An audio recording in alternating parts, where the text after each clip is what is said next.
ఎప్పుడు నష్టంగా ఉంటుంది, దగ్గుతూ అనుకుంటారు వాళ్ళు. వాళ్ళు ఏం చేయాలి, కొంచెం కారం ఎక్కువ తీసుకోవాలి, కారానికి సంబంధించి తీసుకోవాలి. తీపి పదార్థాలు, కూలింగ్లో ఉండే వాతావరణం, చలిలో ఉండకూడదు వాళ్ళు. కఫ శరీరం అది వాత శరీరం వాళ్ళు ఏంటిది, ఒళ్ళు ఎన్నాళ్ళన్నా ఒళ్ళు రాదు వాళ్ళకి, వాతం ఉంటుంది వాళ్ళకి.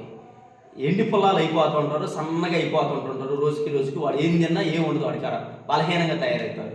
ఎందుకని పొట్ల నులు పురుగులు ఉంటాయి.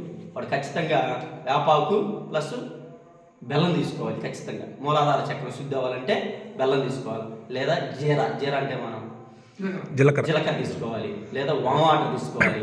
వామ్ వాటర్ పోసేవాళ్ళు లేరు ఇవాళ. ట్యాబ్లెట్ తెచ్చుకో, వేసుకో. అసలు ఆ ట్యాబ్లెట్ ఎందుకు పని చేస్తో తెలియదు. వాడు ఆల్బెండజాల్ ఇస్తున్నా, ఫెన్బెండజాల్ ఇస్తున్నా తెలియదు.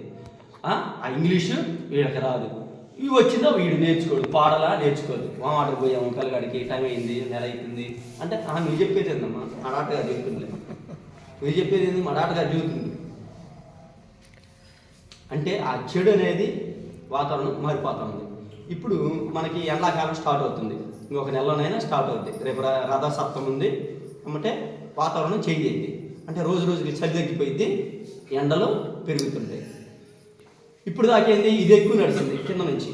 ఇక్కడ నుంచి ఏమైంది, శ్వేత రంధ్రాలు విడుస్తూ ఉంటుంటాయి ఆల్టర్నేట్గా, చెమట ఎక్కువ వస్తుంది ఇక్కడ నుంచి. ఇప్పుడు దాకా ఏం చేసింది, కింద నుంచి పోయింది. ఇక్కడ నుంచి వాతావరణం మారిపోయింది. ఇది అంటే వాతావరణానికి అనుగుణమైన